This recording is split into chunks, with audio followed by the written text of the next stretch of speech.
Ігор, у мене є $300, чи вистачить мені на такий ремонт? Ні, $300 вистачить тільки на мою консультацію. А загалом $300 за квадратний метр по підлозі – це ремонт в квартирі з натяжними стелями і шпалерами. А, ну це ж дизайнерський ремонт. На тобі ще 200, тепер точно вистачить.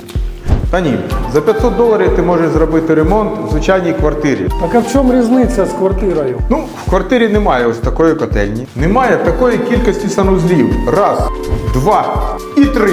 І в квартирі є від забудовника стяжка і штукатурка. Так а такий ремонт скільки? Ну, дивись, ще соточку за квадратний метр якраз вистачить. А матеріали?